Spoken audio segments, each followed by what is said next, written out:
Bienvenidas y bienvenidos a este su programa, ya lo dijo la Corte, en el cual analizamos los fallos emblemáticos, las sentencias más relevantes del Tribunal Constitucional de México.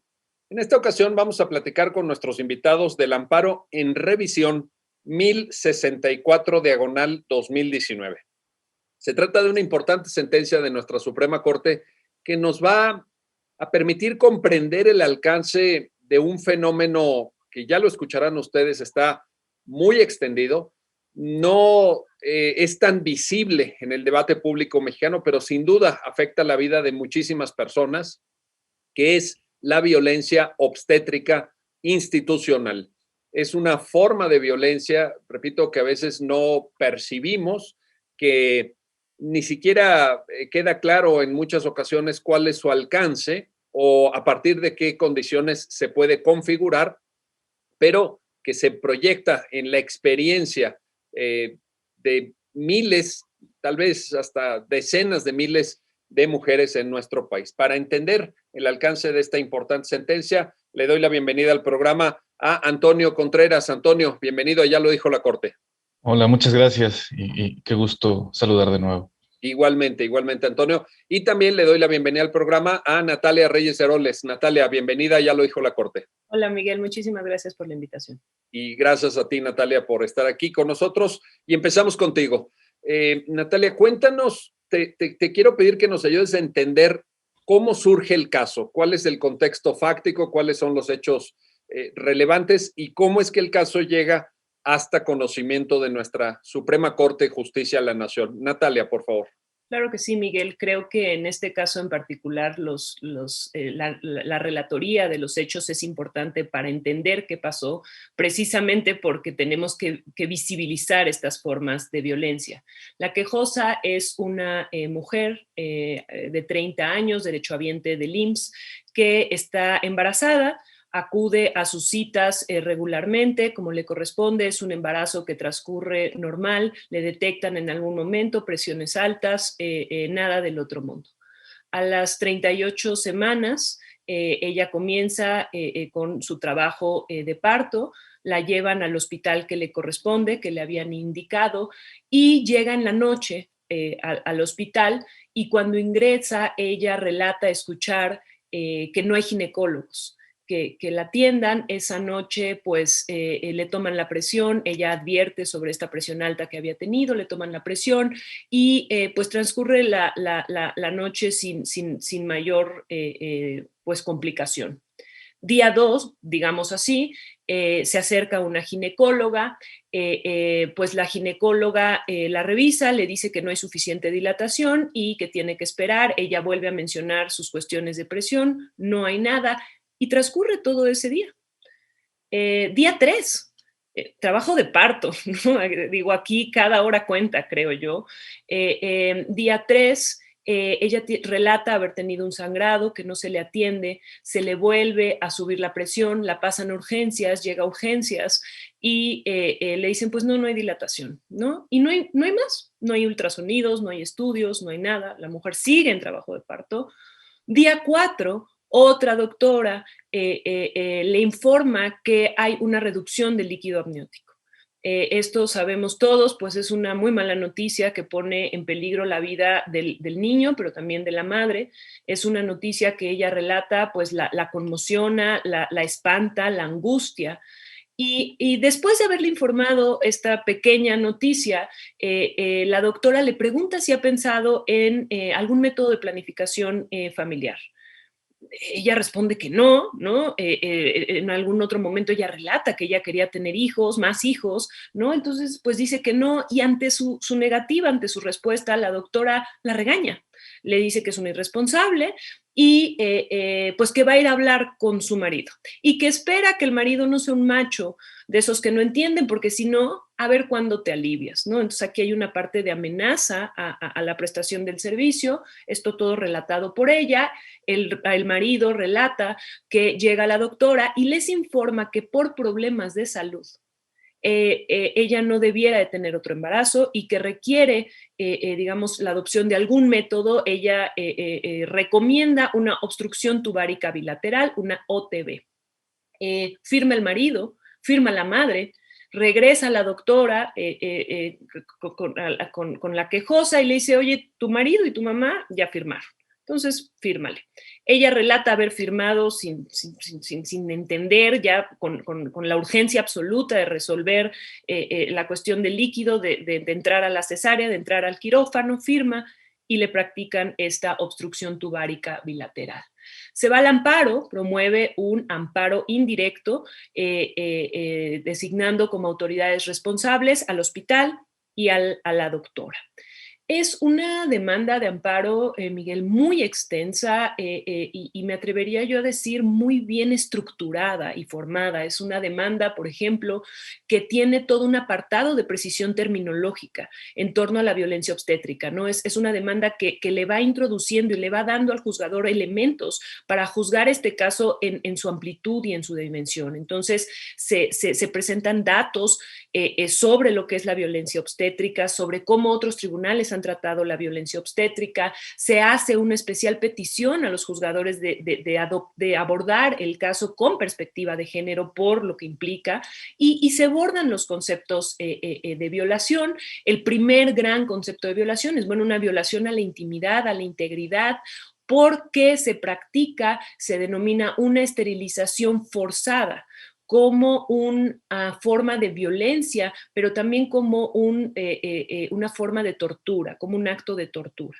Se plantea también, claro, una violación al derecho a la salud, una violación al derecho a la información en materia de salud, una violación a su derecho a definir su plan de vida, ¿no? Porque, bueno, finalmente es una mujer de 30 años que se le imposibilita la posibilidad de seguir teniendo hijos.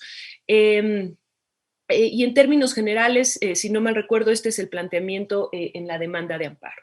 En primera instancia, el juez sobresee por dos motivos fundamentales, ¿no? Por lo que hace a esta esterilización, a la alegada esterilización forzada, a los tratos crueles y o tortura, a la violación a su derecho a la salud, lo que dice el juzgador es, bueno, finalmente las autoridades responsables negaron en sus informes justificados y tú no desvirtuaste esta negativa. Y por lo que hace a el incumplimiento de las normas oficiales mexicanas en relación con digamos, los procesos de planificación familiar, pues, y otras violaciones al derecho a la salud, pues lo cierto es que hay un consentimiento. Tú firmaste, tú otorgaste tu consentimiento, entonces, pues tampoco existen los actos y sobresee en el juicio. Entonces, bueno, claro, la quejosa se va en revisión, combatiendo esta decisión del juez de amparo y diciendo que este sobreseimiento fue incorrecto toralmente porque los actos que ella está reclamando, que está reclamando como actos violatorios en sí mismos de derechos humanos, son actos, digamos, cuya existencia no se puede definir sin un análisis de fondo, ¿no? Y que este análisis que hizo el juzgador en ese sentido, pues es inadecuado. Creo que en términos generales este es el caminito. La Suprema Corte atrae esta revisión y es así como tenemos un amparo en revisión en el alto tribunal. Gracias, Natalia. Oye, una precisión.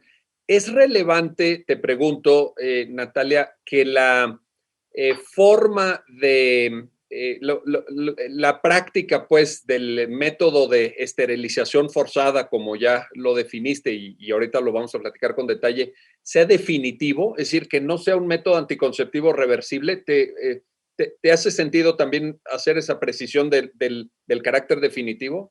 Muchísimas gracias. Sí, es importantísimo. Este método es un método, digamos, hay estudios que dicen que pudiera ser reversible, ¿no? Luego la Corte entró en eso, en los efectos, pero de entrada se define como un método anticonceptivo permanente.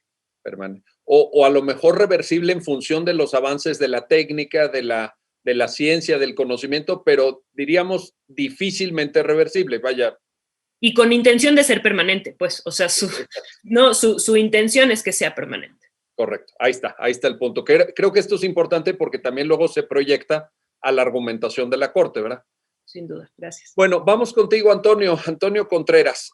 A ver, empecemos por una cuestión a la que la Corte le dedica pues un espacio considerable en la sentencia y le pone mucha atención, que es el propio concepto de violencia obstétrica, porque pues cuando pensamos en violencia hacia las mujeres, tradicionalmente, vaya, es un tema que ha preocupado y ocupado, incluso hay precedentes de la propia Suprema Corte, yo diría, pues más o menos abundantes, pero pensamos en violencia física, en violencia psicológica, económica, vaya, las formas tradicionales, pero esto de violencia obstétrica, Antonio, ¿qué es? ¿Por dónde empezar a configurar conceptualmente este fenómeno? Ayúdanos con esa parte, si fueras tan amable. Muchas gracias, claro que sí. Ciertamente, y como bien se comenta en este foro, doctor, estamos acostumbrados a entender una cuestión de violencia a partir justamente de tratos físicos, tratos psicológicos, pero justamente partiendo desde una perspectiva de género, la violencia tiene otra configuración y tiene otra presentación, que justamente es la que se da en este caso y que previamente fue expuesta por la maestra Natalia. Justamente tiene que ver con una atención médica y me atrevería a decir, incluso de manera particular, con estos malos tratos médicos que se presentan para una cuestión muy particular de las mujeres, que es precisamente esta atención del embarazo y también de el momento en que se da a luz. Justamente todo este proceso, en todo este largo camino que conlleva la atención general médica que circunda esta situación, es donde se puede presentar y se presenta, que es gran parte que incluso de lo que estadísticamente se aborda después en el fondo en la sentencia, en esta perspectiva de género, el trato hacia las mujeres. ¿Cómo se representó, cómo se ha denominado en la doctrina de la Corte? Efectivamente, violencia obstétrica. Oye, Antonio, y te pregunto, digamos, este concepto de violencia obstétrica puede tener diversas manifestaciones específicas, porque, por ejemplo, Natalia nos contaba, en primer lugar, de un regaño, ¿no? De un regaño de, oiga, y usted ya pensó, y usted es una irresponsable, y usted no sé qué, pero de ahí como que fue escalando, ¿no? Como que ya cobró otra dimensión al final, muy diferente a un regaño. No estoy minimizando el regaño, ¿eh? Obviamente es muy delicado, pero al final de la escalerita, ya cuando uno ve la consecuencia última, caramba, es de una gravedad muy importante. Ahí, Antonio, ¿podríamos también agregar formas específicas de violencia obstétrica? Sí, muchas específicas, pero creo que además en su conjunto son parte, desafortunadamente, de todo un proceso. Es decir, puntos que se tocan en la propia sentencia tiene que ver con el trato desde que acudía a sus primeras citas, de cómo la fueron tratando desde el principio. Por supuesto que esto tuvo su punto mayor de toque, podría decir, en estos días en que es internada justamente para la labor de parto. Y creo que no nada más son los regaños, son el maltrato, es decir, es una cuestión que incluso se platicaba mucho cuando se estaba construyendo el proyecto. El maltrato que recibía, ser ignorada, eh, la gente es grosera en el momento en que están atendiendo en hospitales públicos. No generalizo, es decir, me refiero al caso particular de acuerdo a lo narrado por la propia quejosa. Sin embargo, ahí narra muy malo trato para todos, ¿no? De hecho, esa es una cuestión muy importante de la demanda de amparo, porque narra justamente estos malos tratos no solo para ella, sino también para su familia, el engaño. El engaño va a ser una cuestión esencial incluso para lo que a la postre sería o será en la sentencia el consentimiento informado, incluso todo este marco que se tiene. Son cuestiones muy particulares que sí son violencia obstétrica, pero que en su conjunto todavía vienen a presentar un escenario mucho más complejo. Sin duda, sin duda, y que van desde el regaño y luego también el regaño, el engaño, luego la amenaza de que si no decide el método anticonceptivo permanente, no la van a atender cuando ya se había presentado la situación de falta de líquido amniótico en un momento ya de crisis, yo lo llamaría así, y ahí ya está ya la crisis, ¿no? De manera más significativa, y con la preocupación de esta señora también del tema de la presión arterial. Traía un tema de presión arterial alta que ya se había detectado en anteriores análisis, que había sido objeto de seguimiento médico, pero que en ese momento se convierte también en un factor detonante de preocupación por la salud del producto, por la salud de ella, y en ese contexto se configura este fenómeno. Ahora, Natalia, regreso contigo. Si me permites, creo claro, adelante. que en el fondo de esta forma de violencia de género hay un estereotipo que creo que vale la pena mencionar, y es el estereotipo de que las mujeres no podemos tomar decisiones en relación con nuestro propio cuerpo, en relación con nuestra capacidad reproductiva, ¿no? Finalmente, todo el aparato está operando, digamos, de forma patriarcal, ¿no? Definiendo y encaminando a la mujer a lo que ellos consideran es mejor o debe ser en su función reproductiva, en su forma de dar a luz, ¿no? Las definiciones internacionales de lo que hablan es que despojan a la mujer del protagonismo que debe de tener en este momento tan importante para cada una de nosotras, ¿no?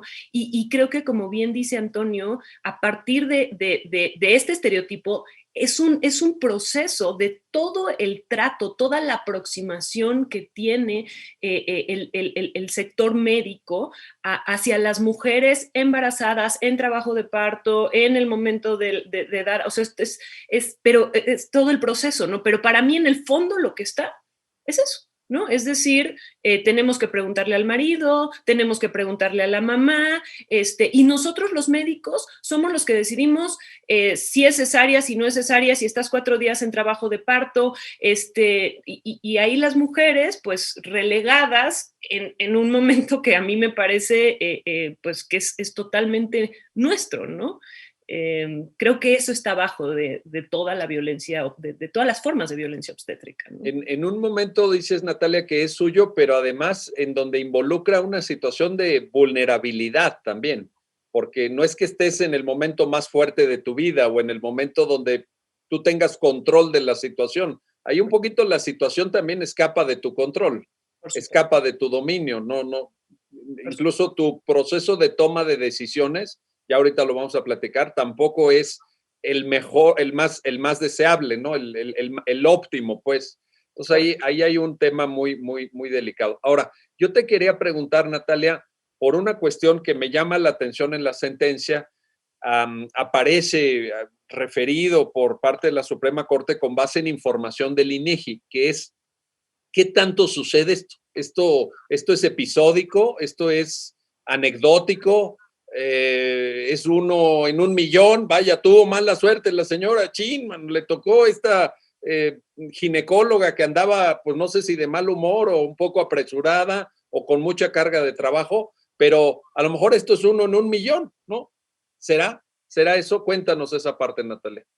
A ver, creo que, digo, no, lo que se reporta es que es un fenómeno común, pero creo que esta lectura es una lectura, digamos, poco clara, en tanto, si no sabemos bien qué es la violencia obstétrica, pues difícilmente la podemos medir, ¿no?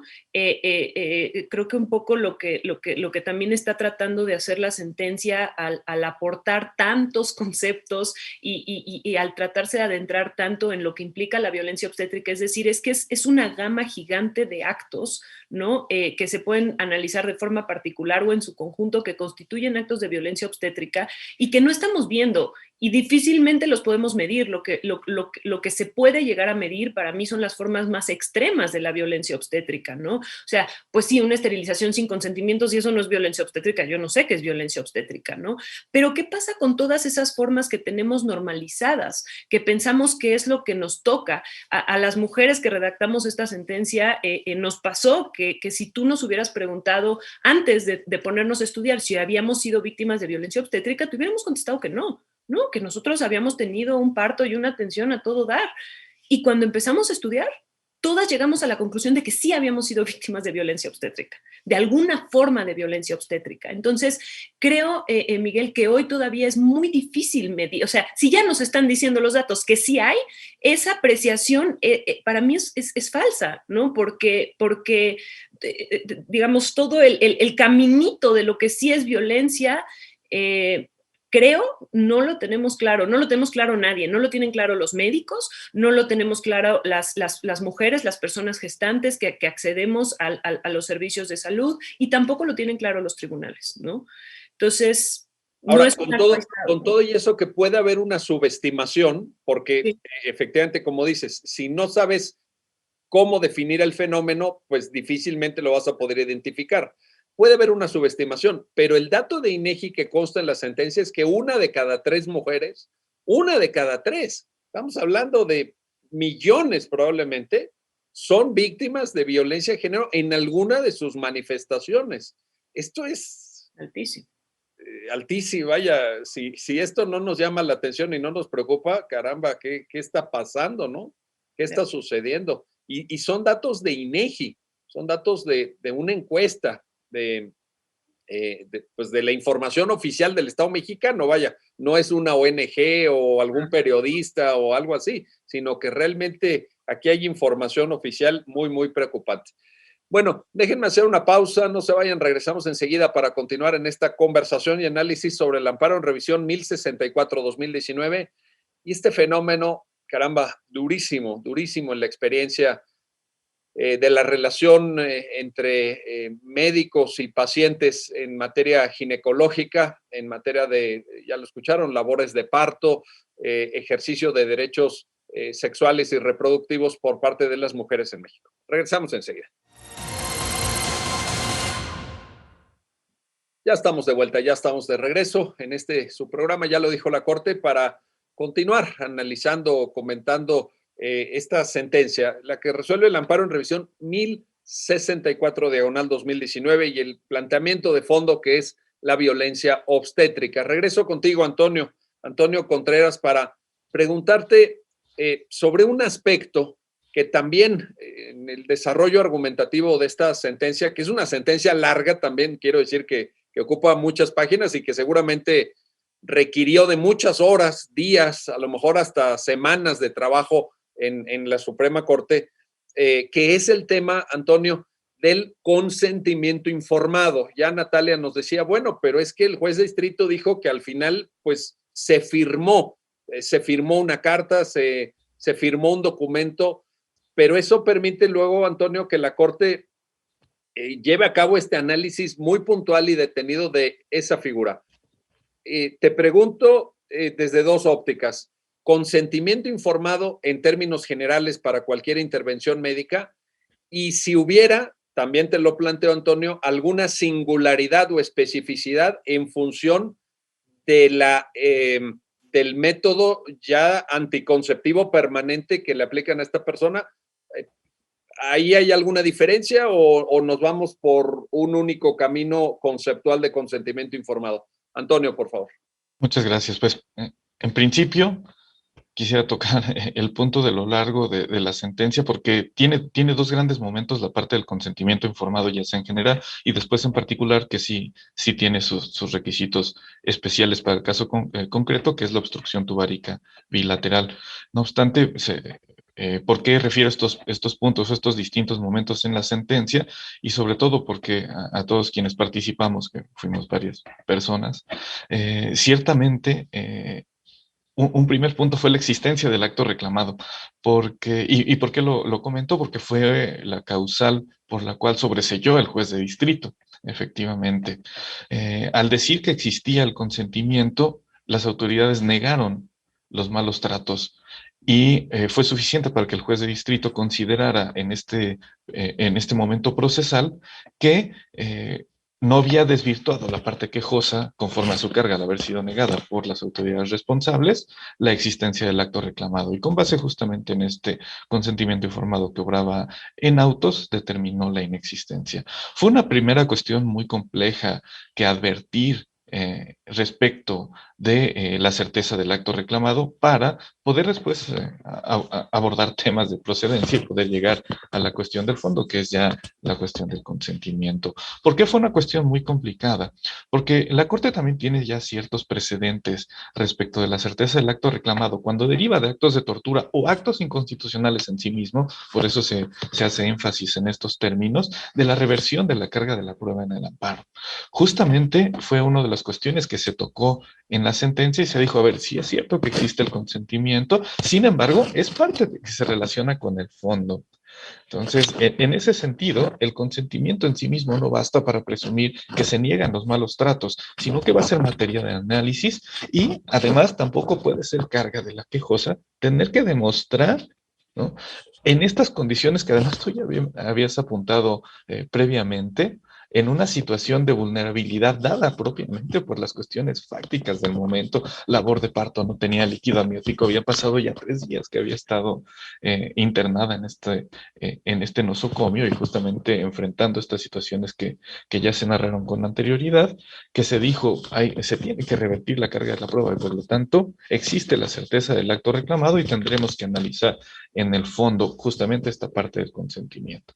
La cuestión del consentimiento informado tiene toda una trascendencia convencional, tiene detrás convenciones internacionales, resolución de la Corte Interamericana y además tenemos todo un marco jurídico nacional que nos lleva a él, incluyendo las propias normas que fueron materia de análisis y que fueron narradas en la demanda de amparo. Justamente ahí se llega al particular punto de que el consentimiento informado es una herramienta sustancial para el desarrollo de los procedimientos médicos, sin embargo, hay que cumplir con las normas en cómo los establecen.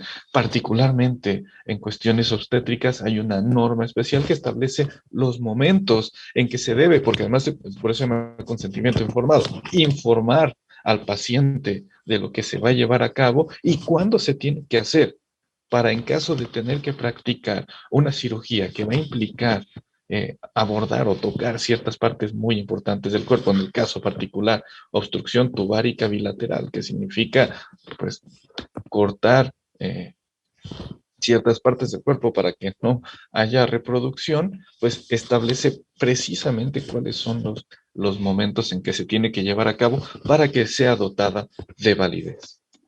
Correcto, gracias, Antonio. Ahora, este consentimiento informado, Natalia, valga la redundancia, pues tiene que reunir ciertas características como la idea de que transmite información a quien debe de decidir sobre su propio cuerpo, porque al final es el cuerpo de la paciente en este caso, o del paciente en otro caso, etcétera. Pero creo que vale la pena puntualizar la caracterización del consentimiento informado a la luz de la propia sentencia, porque de pronto se piensa que el consentimiento informado es que te pongan una hoja que dice quién sabe qué cosa y fírmele, fírmele.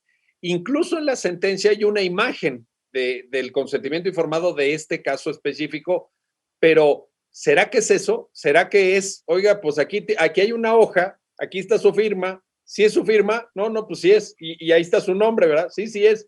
Pues entonces ya con eso, ¿es eso? ¿Es eso el consentimiento informado? ¿Basta con que alguien haga un garabato ahí para que ya se cumpla verdaderamente con el requisito de contar con el consentimiento informado, Natalia? No, la respuesta es no.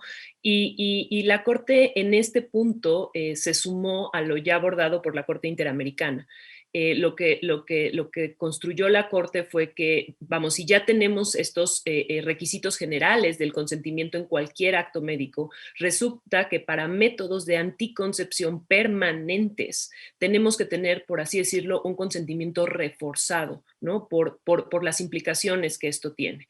Y en un caso, el caso IB, la Corte Interamericana hizo un amplio estudio sobre las muy particulares características del consentimiento en estas situaciones. Y la Corte dijo, a ver, punto número 1, este consentimiento tiene que ser previo, ¿no? Previo, ¿qué quiere decir previo?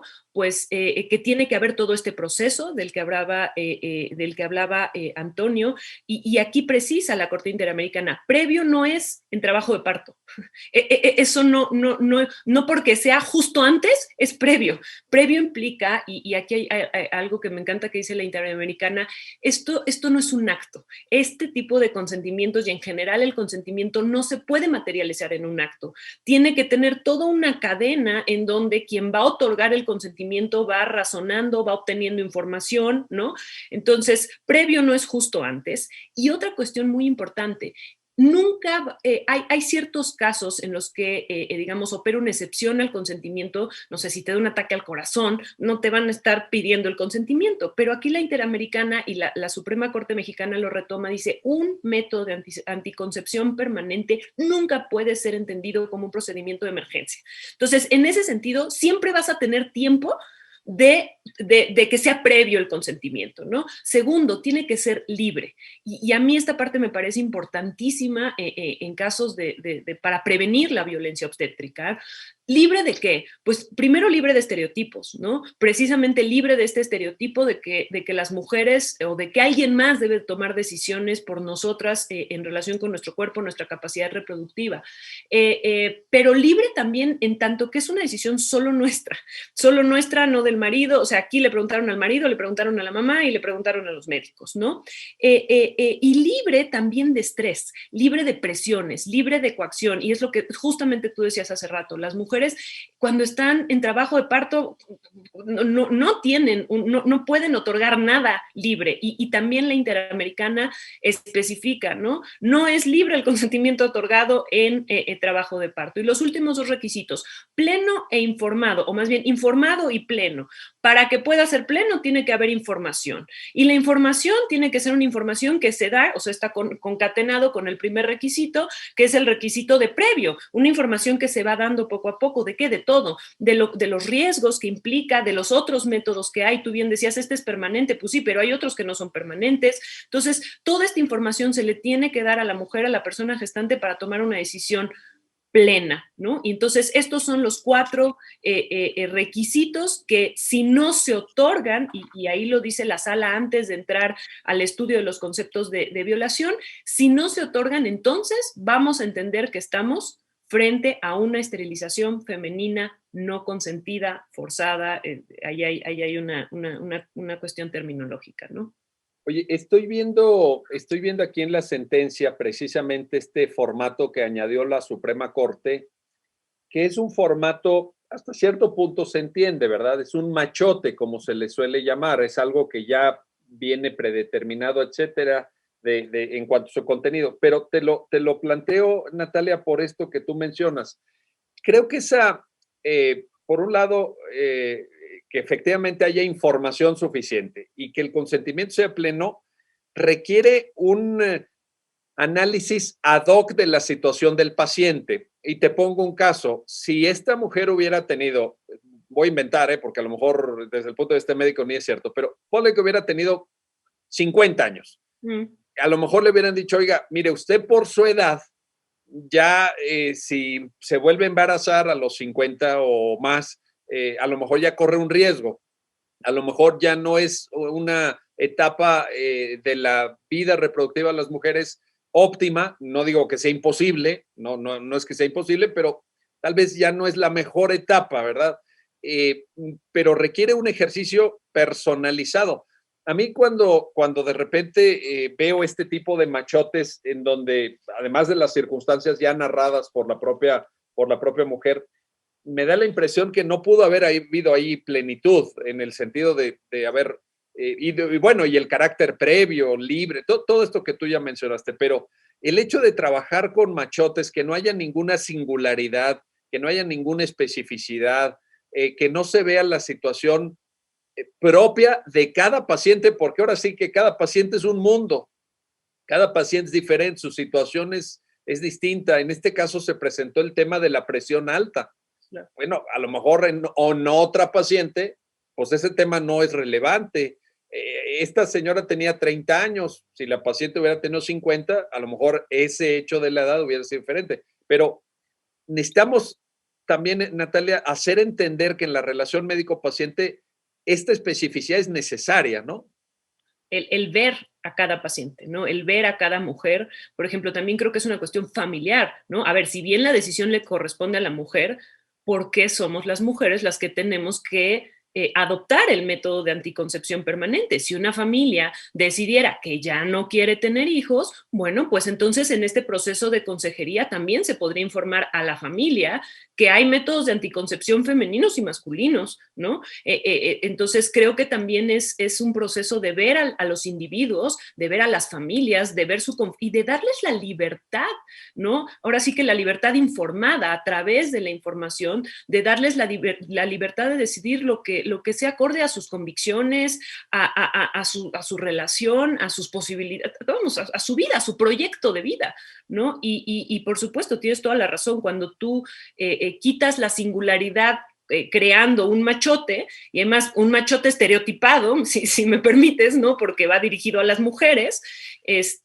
pues bueno, difícilmente estás respetando cualquier derecho de las personas gestantes, de las mujeres. Oye, ahora escuchándote, Natalia, pensaba, ¿y qué pasa si hubiera salido la ginecóloga que atendió este caso y le hubiera dicho al marido, oiga, yo creo que ya no es, ya su esposa, por el tema de la presión, la salud, etcétera, ya no se puede volver a embarazar, pase usted de este lado, le vamos a hacer una vasectomía en este momento, ¿verdad? Pues sí, no, o sea... Digo, pero no le pasó por la cabeza tampoco, o sea, no, hay estereotipos. Por supuesto. Y creo que la perspectiva de género es indispensable. Bueno, ahí está. Ahora, Antonio, regreso contigo para plantearte lo siguiente. La Suprema Corte, una vez constatado, por un lado, el fenómeno de violencia obstétrica caracterizado ya a la luz de los conceptos que ustedes señalaron, y habiendo desarrollado el tema del consentimiento informado, da un paso adelante en su argumentación, porque ya le da una calificación jurídica de tortura, trato cruel, trato vejatorio, inhumano, a la luz también, por cierto, de criterios interamericanos, ese caso que citaba Natalia de IB contra Bolivia, ¿verdad? Cuéntanos esa parte, Antonio. Es un paso importante en la argumentación de la sentencia. Cuéntanos, por favor. Pues justamente el suspiro es porque fue una cuestión muy, muy compleja de decidir. Además, fue una cuestión consensada, fue una cuestión sumamente discutida y también fue una cuestión que tuvo dos grandes momentos. Reitero los momentos porque en verdad fue sumamente complejo llegar a ese punto. Se avisoraba, se advertía. Estadísticamente, como ya fue referido, se tomó en cuenta toda la información nacional y oficial que se tenía, se le dio el carácter de violencia obstétrica institucionalizada, justamente por lo que bien acaban de comentar previamente ustedes dos. Y justamente en este punto, en un primer momento, fue decidir, y también se dice en la sentencia, si se podía tener como un acto reclamado destacado o si era una calificativa que le estaba dando la parte quejosa. Ese fue un primer momento de catarsis que tener que decidir, porque la técnica dura del amparo nos podría llevar a decir que no podía entenderse como un acto destacado, justamente por las cuestiones de certeza, sino como una calificativa que se daba, que tendría que ser analizada en conceptos de violación. Sin embargo, después de un análisis muy complejo, se llegó a la decisión de sí tenerlo como un acto destacado. Y es una cuestión complicada porque también tiene que ver con otra cuestión técnica, con la naturaleza de la autoridad responsable. Justamente porque hay una doctrina genérica, le quiero llamar, en la que se dice que cuando el Instituto de Salud actúa en ese carácter, no puede ser autoridad para efectos del amparo. Sin embargo, en este alcance y con estos matices, teniendo este acto destacado, justamente se establece en esta resolución, no es la única, hay otros precedentes que también ya lo han hecho, pero se dice, aquí sí, Y se dan ciertas características de por qué. Una de las principales, pues porque la autoridad, en este caso, no tenía que acudir a tribunales como en un estatus de coordinación con el paciente para tomar las decisiones que médicamente tomó. En este primer punto, en esta primera cuestión donde se dijo si es un acto destacado, se va a estudiar la autoridad, si es señalada como responsable en este caso. Ahora sí hay que partir a la cuestión del fondo. Y en la cuestión del fondo, justamente con base en los precedentes, se avisoró que sí es un acto de tortura. Se le dio este carácter justamente a partir del análisis propio del consentimiento informado que existía por el momento en el que, voy a utilizar una palabra complicada, pero es adrede, se arrancó el consentimiento. No quiero decir se plasmó porque justamente no fue una cuestión consentida, fue arrancado en un momento de vulnerabilidad fáctica que ya quedó precisada en esta charla, que tenía que ver con todo este estrés del momento en el que se encontraba, fue arrancado y de ahí es de donde deriva que no puede tener el carácter de un acto, de un consentimiento informado, porque fue informada en el momento en contravención de las normas, en marco nacional y sobre todo de los precedentes internacionales que al respecto se tenían, y a partir de ahí se dijo, si se arrancó en ese momento, derivado con las particularidades que ya se habían anotado, groserías, que en la parte quejosa narra como mentiras también, en el momento de estrés físico en el que se encontraba, entonces es un acto de tortura. Esa fue la decisión muy compleja y incluso el estrés muy complejo de análisis que llevó a aterrizar en esta conclusión. Correcto. Pero una conclusión que también tiene sustento convencional, internacional, por el marco internacional de derechos humanos del que México forma parte. Es decir, tampoco es una conclusión que la Corte haya inventado o que sea imaginativa o especulativa incluso. Es importante señalar esto porque, en efecto, una característica de las sentencias es que tiene muchísimas notas a pie de página, tiene más de 130 notas a pie de página, porque se detalla con mucho rigor las fuentes a partir de las cuales se construye el argumento. Bueno, déjenme hacer una pausa, no se vayan, regresamos enseguida para continuar en el análisis y comentario de esta importante sentencia, la que resuelve el amparo en revisión 1064, diagonal 2019, y todo el fenómeno que deriva de la violencia obstétrica, en este caso en un hospital del Instituto Mexicano del Seguro Social en el estado de Jalisco. Regresamos enseguida. Ya estamos de vuelta, ya estamos de regreso en su programa, ya lo dijo la Corte, para seguir comentando y analizando con nuestros invitados esta resolución, la que da cuenta del amparo en revisión 1064-2019. Regreso contigo, Natalia Reyes Heroles, para plantearte esto. Está el concepto de violencia obstétrica, está el desarrollo conceptual, ya hemos platicado de la falta de consentimiento informado, la caracterización como acto de tortura, como acto vejatorio, cruel, inhumano de lo que le sucedió a esta señora. Y ahora te quiero plantear, Natalia, las consecuencias de constatadas este cúmulo de violaciones. ¿A qué conclusión llega la Corte para, sobre todo, efectos del amparo? Y te lo planteo por algo que anotaba Antonio muy interesante.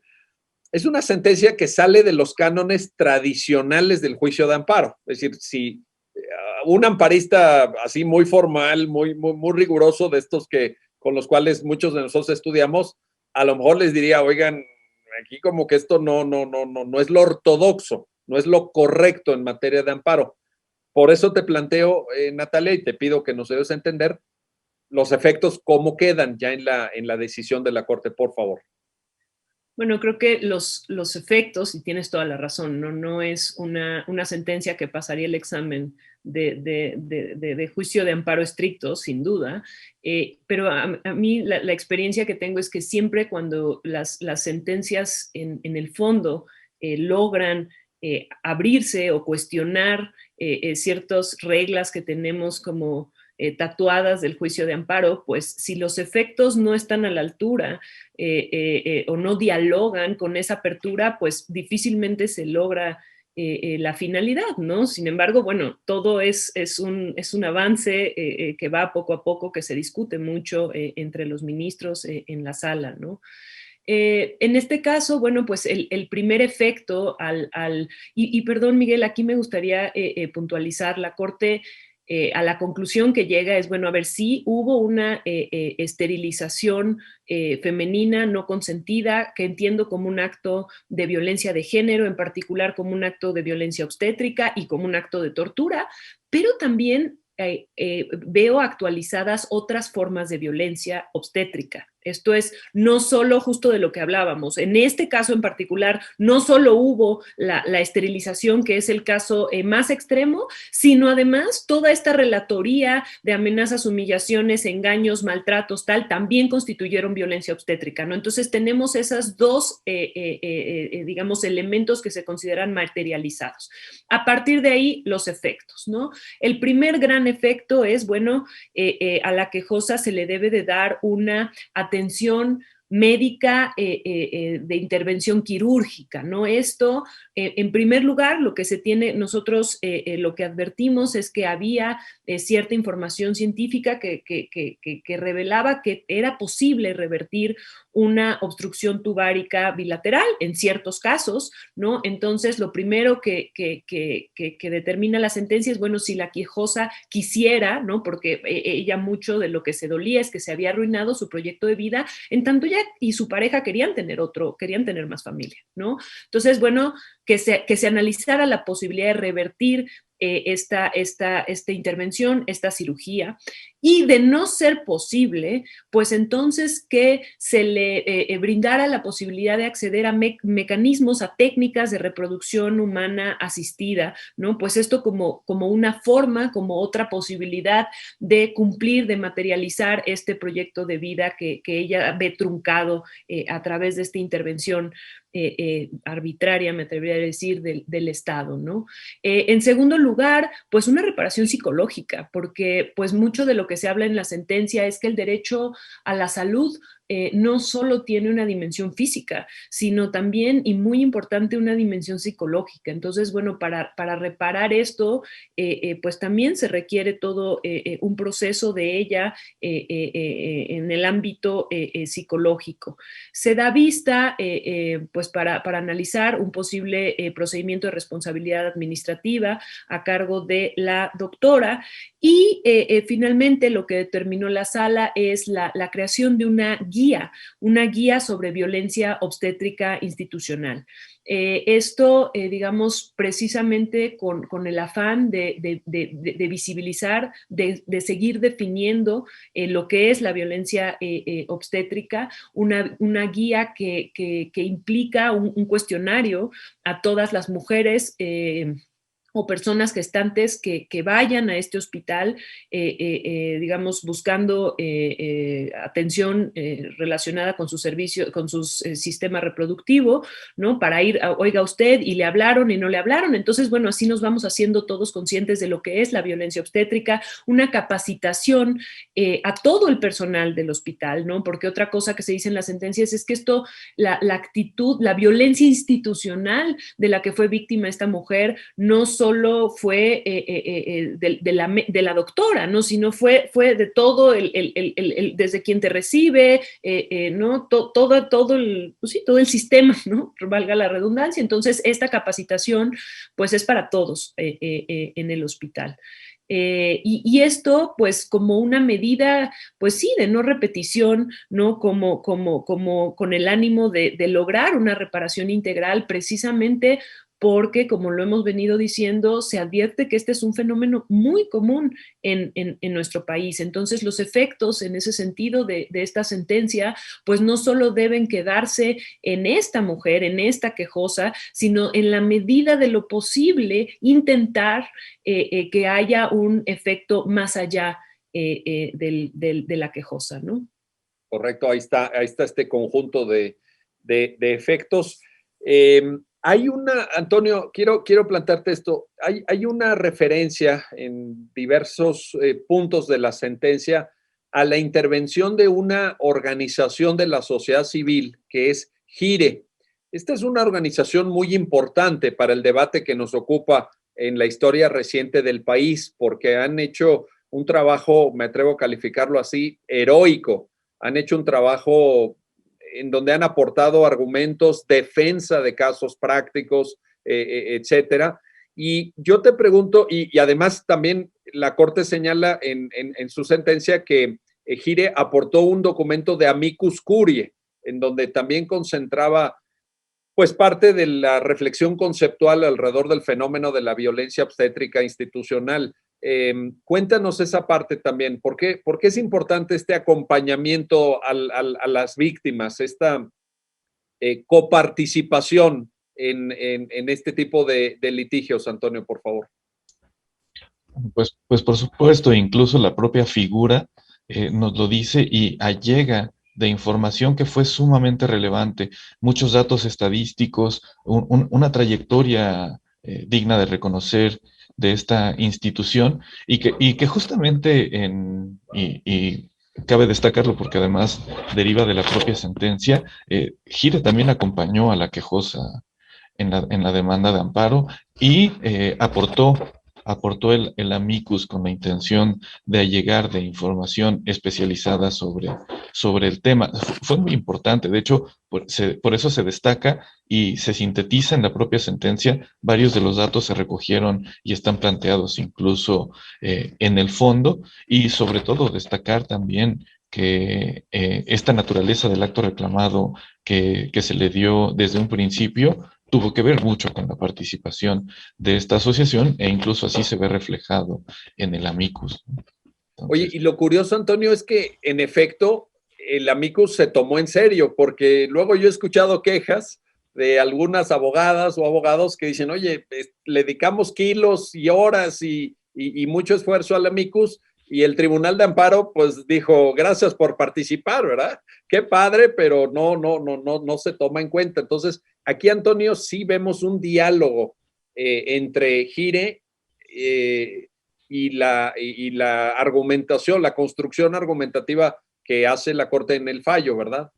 Sí, es correcto, es correcto. Sí se recoge, sí se estudia, sí se analiza y sobre todo sí se ve reflejado en las consideraciones y en parte de la línea argumentativa que se siguió en la propia sentencia. Cabe destacar y quisiera hacer el breve comentario y de que por supuesto, porque hubo una excelente guía en este proyecto que estuvo justamente a cargo de la maestra Natalia.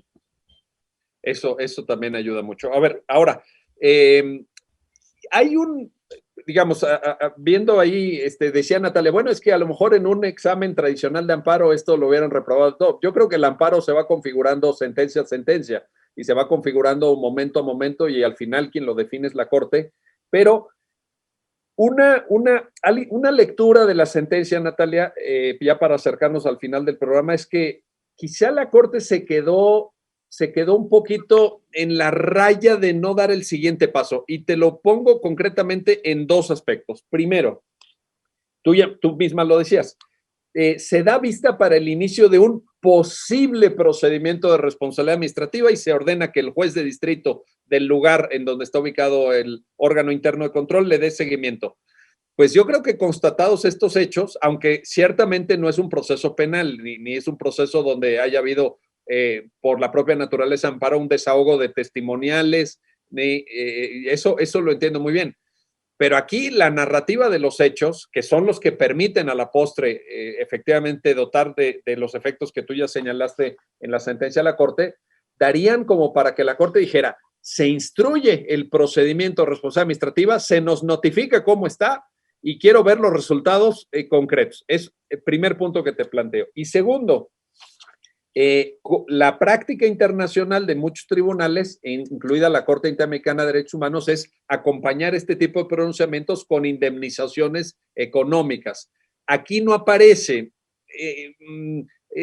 Tengo la sensación, quizá me equivoco, ya me lo dirás tú, Natalia, pero de que la Corte dice, sí quiero, pero no quiero tanto, puedo llegar hasta aquí, pero falta esta otra parte. Cuéntanos esas dos posibles objeciones o críticas incluso a la sentencia. Para empezar, críticas no son críticas, son aportaciones que, ¿dónde firmo? Hubiera sido maravilloso tener estos dos elementos. Digamos, como secretarios proyectistas, siempre queremos más y buscamos presentar, o por lo menos en la ponencia de la ministra Piña, pues tratar de llegar lo más lejos posible, ¿no? Y bueno, ya serán los ministros con sus distintas posturas, con sus distintos, digamos, criterios que van recortando y definiendo lo que es un criterio de sala, ¿no? En relación con la indemnización, pues fue una propuesta que digamos, se planteó a la sala, pues sí, siguiendo precedentes internacionales, no era tampoco ciencia marciana, ¿no? Sin embargo, después de mucho discutir, llegaron a la conclusión, pues, de que en este caso o que no querían sentar ese precedente. Creo que todavía con la digamos, duda sobre qué tanto queremos convertir al amparo en un juicio relacionado con una indemnización, como se usa mucho en Estados Unidos. Creo que todavía nos queda esa necesidad de estudiarlo más. Creo que era un asunto que ya estaba siendo controvertido o innovador en otros aspectos, ¿no? Y creo que cuando llegamos a los efectos, pues hubo ahí distintas posturas y distintos criterios que se tuvieron que consensar y que negociar, y en eso se fue lo de la indemnización. Y lo de la responsabilidad, la verdad es que no se discutió. Digamos, no sé si Antonio se acuerda que hayamos discutido más a fondo esto, pero yo no lo recuerdo. Nosotros, pues más bien sí, tratando también de todas las conclusiones a las que llegó la sala de la actualización de la violencia en las otras formas de violencia, pues se hicieron nada más a partir del dicho de la quejosa, ¿no? Entonces, pues sí, tal vez hubiese sido más enfático decir, instruyan el procedimiento, ¿no? Creo que sí, creo que es una observación muy válida.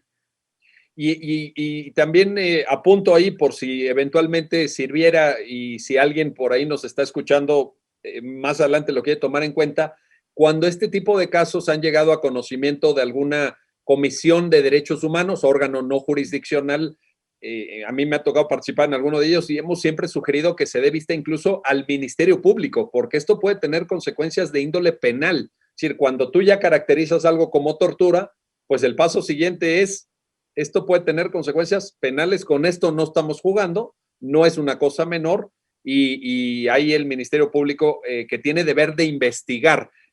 Jurisprudencia de la propia Suprema Corte en materia de tortura. Ustedes conocen los precedentes y ahí está la cuestión. Pero bueno, mil gracias, Antonio.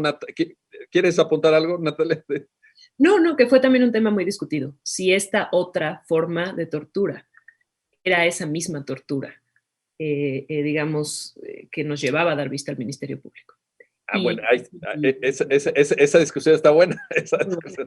Aunque yo ahí diría, tortura es tortura. Y otro apunte también en esto de la reparación pecuniaria, etcétera, pues yo creo que va a llegar el momento en el que el amparo tenga que sacar cuentas respecto al cumplimiento estricto del tercer párrafo del artículo 1 de la Constitución, que dice que se tiene que reparar y que este deber de reparación es de todas, subrayo, las autoridades del Estado mexicano, y eso incluye a las autoridades de amparo.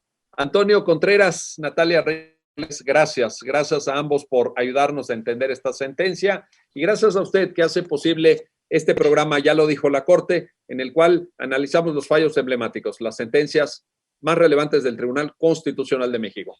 Hasta pronto.